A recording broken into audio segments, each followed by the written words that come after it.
Javelin में हिंदुस्तान ने gold लिया, ओलंपिक में इतिहास रचा और इस इतिहास रचते हुए तो हमने सबने देखा, लेकिन इस इतिहास रचने के पीछे एक बहुत लंबी और एक बड़ी मुश्किल कहानी है। इसको बनाने में, इस इतिहास को बनाने में 70 साल से ज़्यादा का वक्त लगा। फिलहाल हमारे साथ पूर्व एथलेटिक्स फेडरेशन ऑफ इंडिया के प्रेसिडेंट लेकिन अब chairman planning committee Lalit Bhanot ji हमारे साथ हैं। सर, आपका जो लंबा एक्सपीरियंस है एथलेटिक्स में, तो हमने देखा उसका वो काम आया यहाँ पर। किस तरीके से प्लानिंग की इस पूरे नीरज चोपड़ा को बनाने में और जैवलिन में एक गोल्ड मेडलिस्ट तैयार करने में? जैवलिन जो है एक ऐसा इवेंट था शुरू में जिसके अंदर बहुत कम प्रोग्रेस थी और फर्स्ट टाइम जो मैं समझता हूँ कि जैवलिन में मेडल एशियन गेम्स जो 82 हुई थी, 3rd प्लेस आई थी। उसके बाद बहुत दिन तक हमने जैवलिन में प्रयास किया। एक फॉरेन कोच भी आया बीच बीच में, और क्योंकि मैं खुद भी जैवलिन फेंकता था तो मेरा ज़रा इंटरेस्ट इसमें अधिक था, तो पर मेडल कभी जीता नहीं, ना एशियन गेम्स में और ना ही कॉमनवेल्थ गेम्स में। 2010 में पहली बारी 3rd प्लेस आई थी कॉमनवेल्थ गेम्स के अंदर,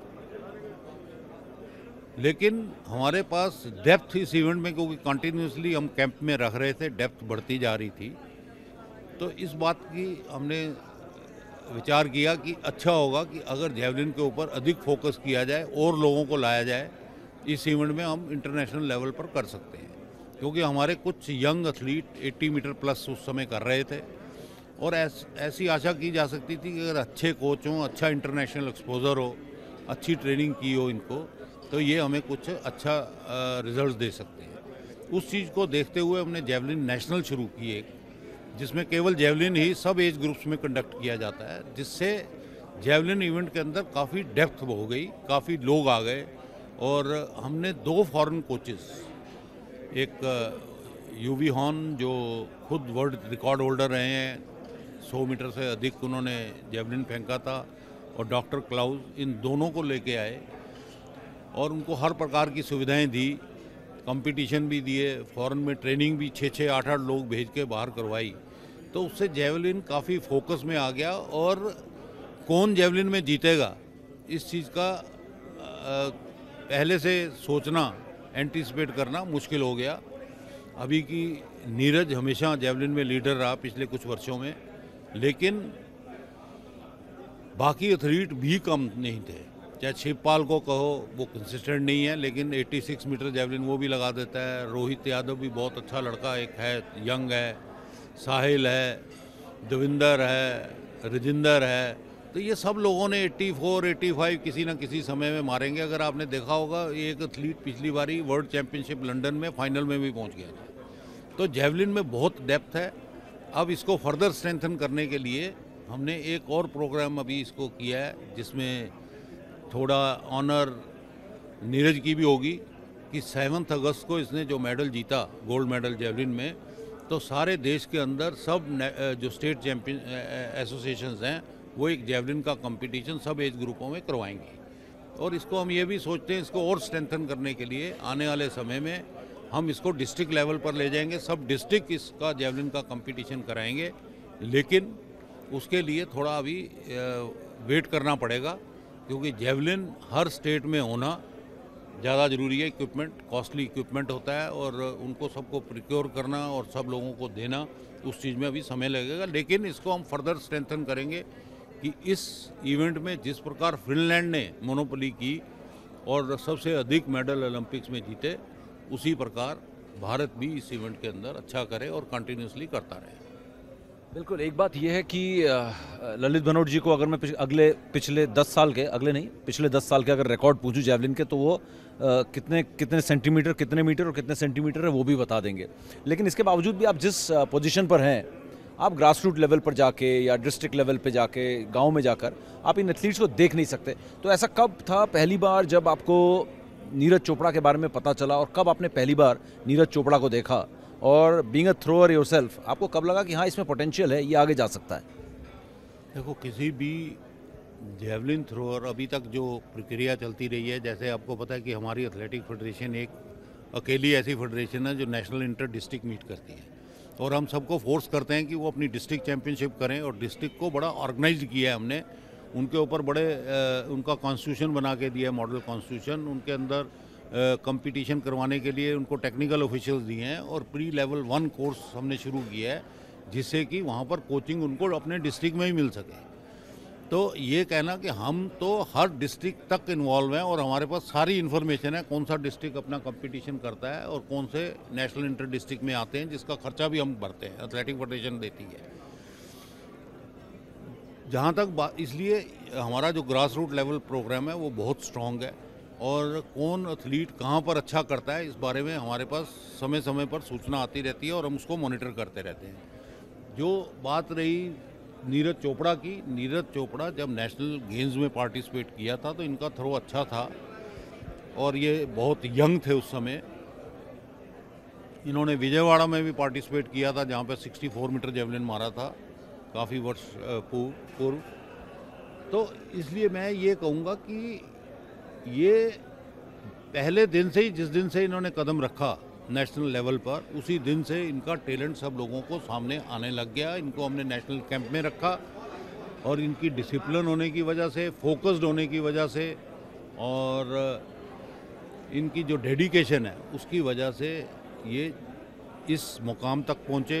ये जिस कंपटीशन में भी इन्होंने पार्टिसिपेट किया, चाहे वो वर्ल्ड जूनियर चैम्पियनशिप थी फिनलैंड के अंदर, वहाँ भी ये फर्स्ट आए, चाहे और एशियन गेम्स थी या कॉमनवेल्थ गेम्स थी, सब में ये फर्स्ट आए।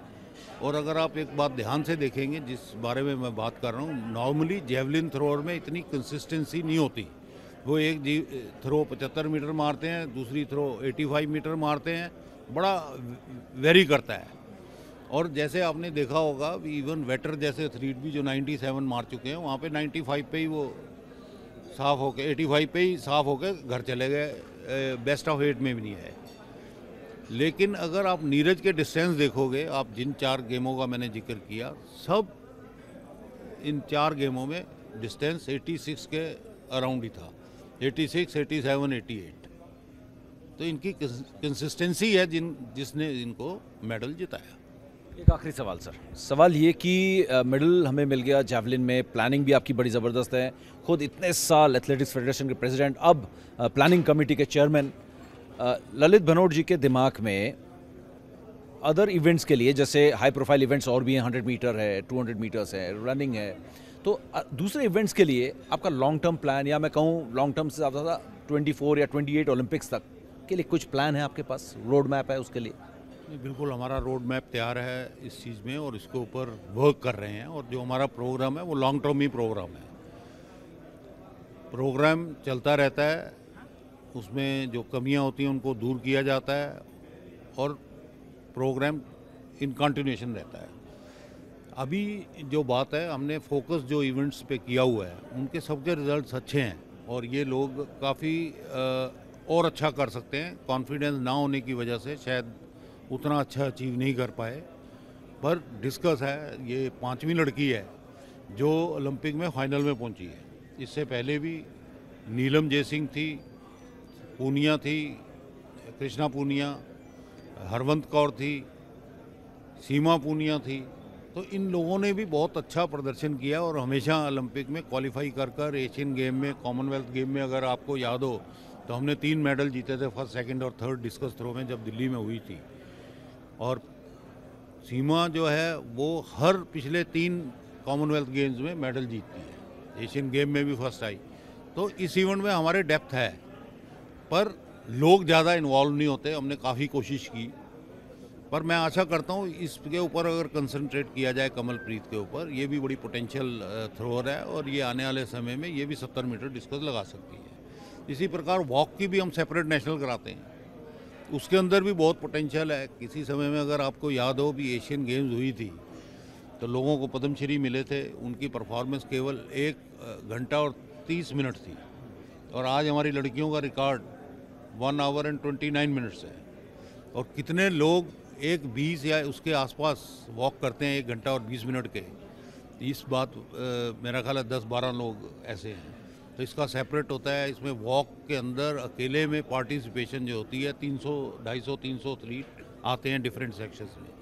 तो ऐसे ही 400 है, 400 अभी की बड़ा पोटेंशियल इवेंट है, अच्छा भी कर रहे हैं। पिछली 5 एशियन गेम्स भी हमने गोल्ड मेडल जीता है और हर ओलंपिक और वर्ल्ड चैम्पियनशिप में ये क्वालिफाई कर कर फाइनल तक या बेस्ट 16 में आए हैं। लेकिन लड़कियों में डेप्थ नहीं आ रही 400 में, लड़कों में बहुत डेप्थ है। तो इसको एक फिर जरा दोबारा आई विल से शेड्यूल कर कर इसकी प्लानिंग कर कर इसको हमने एक अच्छा इवेंट करना है और इसमें हमारे एथलीटों में पोटेंशियल भी है। जेवलिन है, शॉट पुट है, वॉक है, then middle and long distance है जहाँ पर एथलीट अच्छा कर रहे हैं। इन सारे एथलीटों इवेंट्सों पे फोकस है। उसके अलावा लॉन्ग और ट्रिपल जंप के अंदर भी हमारा काफ़ी फोकस है। Thank you so much sir. और उम्मीद है कि आपका जो एक्सपीरियंस है जो अब रंग लाता हुआ भी दिख रहा है, कॉमनवेल्थ में दिखा, एशियन गेम्स में दिखा और आखिरकार ओलंपिक गेम्स में, उम्मीद है कि आपका ये विजन, आपका ये रोड मैप आने वाले ओलंपिक्स में 2024 2028 तक हमें ट्रैक एंड फील्ड में और मेडल्स दिलवाएगा हमें। थैंक यू सो मच हमारे साथ बातचीत है। Thank you sir. Cameraman Balram के साथ समीप राजगुरु, दिल्ली, इंडिया टीवी।